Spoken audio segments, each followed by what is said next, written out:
നടി തൃഷയ്ക്കെതിരായ ദ്വയാർത്ഥ പരാമർശത്തിൽ പ്രതിപക്ഷ നേതാവ് ഉദയനിധി സ്റ്റാലിനെ തഞ്ചാവൂർ പോലീസ് ഇന്നലെ അറസ്റ്റ് ചെയ്തിരുന്നു. തമിഴ്നാട് മുഖ്യമന്ത്രി വിജയനെയും നടി തൃഷ കൃഷ്ണയും ചേർത്ത് ദ്വയാർത്ഥ പ്രയോഗം നടത്തിയ തമിഴ്നാട് പ്രതിപക്ഷ നേതാവ് ഉദയനിധി സ്റ്റാലിനെതിരെ ശക്തമായി തന്നെ രംഗത്ത് വന്നിരിക്കുകയാണ് ടി.വി.കെയും ഒപ്പം ബി.ജെ.പിയും. അറപ്പുളവാക്കുന്ന പരാമർശമാണ് ഉദയനിധി സ്റ്റാലിൻ നടത്തിയതെന്ന് ടി.വി.കെ എം.എൽ.എ. രേവൻ ചരൺ തുറന്നു പറഞ്ഞു. ഇത്തരത്തിലുള്ള അധിക്ഷേപ പരാമർശങ്ങൾ ആർക്കെതിരെയും നടത്തുന്നത് അംഗീകരിക്കാനാവില്ല. ഇത് തുറന്നു കാണിക്കുന്നത് അവരുടെ മാനസിക നിലവാരവും രാഷ്ട്രീയ സംസ്കാരവുമാണെന്നും രേവൻ ചരൺ ചൂണ്ടിക്കാട്ടി. കാവേരി നദിയിലെ വെള്ളത്തിന്റെ വിഷയത്തിൽ തഞ്ചാവൂരിൽ വെച്ച് നടന്ന DMK പ്രതിഷേധത്തിനിടെയാണ് ഉദയനിധി സ്റ്റാലിൻ ദ്വയാർത്ഥ പ്രയോഗം നടത്തിയത്. കാവേരിയിൽ നിന്നും ഒരു തുള്ളി വെള്ളം പോലും കിട്ടുന്നില്ല, പക്ഷെ നമ്മുടെ മുഖ്യമന്ത്രി അതേക്കുറിച്ചൊരു വാക്ക് പോലും മിണ്ടുന്നില്ല. അദ്ദേഹത്തിന് ആകെയുള്ള പ്രശ്നം എന്താണ് എന്ന് ഉദയനിധി ചോദിച്ചപ്പോൾ തൃഷ എന്നാണ് ആൾക്കൂട്ടം മറുപടി നൽകിയത്. അപ്പോൾ വെള്ളം മറ്റെവിടെയെങ്കിലും എത്തുന്നുണ്ടോ എന്നതല്ല, വെള്ളം ഇവിടെ എത്തണം എന്ന് ഉദയനിധി പറയുന്നു. അത് കേട്ട ആൾക്കൂട്ടം വീണ്ടും പൊട്ടിച്ചിരിച്ചപ്പോൾ താൻ കാവേരിയെ കുറിച്ചാണ് പറഞ്ഞത് എന്നാണ് ഉദയനിധി കൂട്ടിച്ചേർത്തത്. ഈ പ്രസംഗത്തിന്റെ വീഡിയോ വൈറലായതോടെയാണ്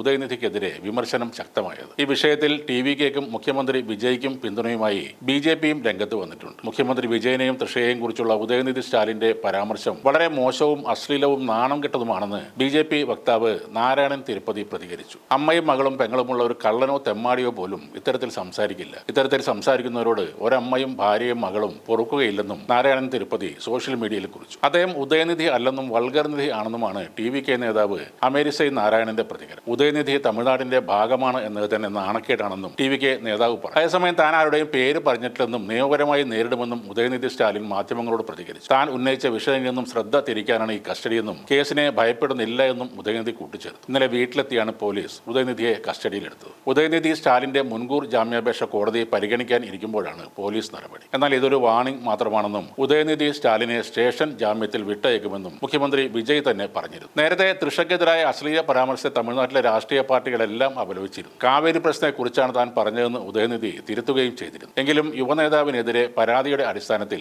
പോലീസ് കേസെടുക്കുകയായിരുന്നു. ഉദയനിധിയുടെ പരാമർശം രാഷ്ട്രീയ പ്രസംഗങ്ങളുടെ നിലവാരം താഴ്ത്തിയെന്നും അതിലൂടെ സ്ത്രീകളെ അപമാനിച്ചെന്നും ചൂണ്ടിക്കാട്ടി ടി.വി.കെ നേതാവ് ആദവ് അർജുന ഉദയനിധിയെ അശ്ലീല നിധി എന്നാണ് വിളിച്ചത്. DMK നേതാവ് അണ്ണാദുരൈ കെട്ടിപ്പടുത്ത പ്രസ്ഥാനത്തെ അശ്ലീല ഭാഷയിലൂടെയും ദ്വയാർത്ഥ പ്രസംഗങ്ങളിലൂടെയും നശിപ്പിക്കുകയാണെന്നും ആദവ് അർജുന പറഞ്ഞു. ബി.ജെ.പി മുൻ തമിഴ്നാട് പ്രസിഡന്റ് കെ അണ്ണാമലയും ഉദയനിധിയുടെ ഈ പ്രസംഗത്തെ രൂക്ഷമായി തന്നെ പരിഹസിച്ചു. കൂടാതെ അശ്ലീല പരാമർശത്തിൽ നിരുപാധികം മാപ്പ് പറയാൻ ഉദയനിധി ബാധ്യസ്ഥനാണെന്ന് ബി.ജെ.പി സംസ്ഥാന വൈസ് പ്രസിഡന്റ് ഖുഷ്ബു സുന്ദറും പറഞ്ഞിരുന്നു. സ്റ്റാലിനോടുള്ള എതിർപ്പിന്റെ ഭാഗമാണോ എന്നറിയില്ല, ഈ വിഷയത്തിൽ ബി.ജെ.പി ടി.വി.കെയേക്കാളും ശക്തമായ ഭാഷയിലാണ് ഉദയനിധി സ്റ്റാലിനെ എതിർക്കുന്നത്. ഉദയനിധിക്കെതിരെ പ്രതിഷേധം സംഘടിപ്പിക്കാനും ഒരുങ്ങുകയാണ് ബി.ജെ.പി.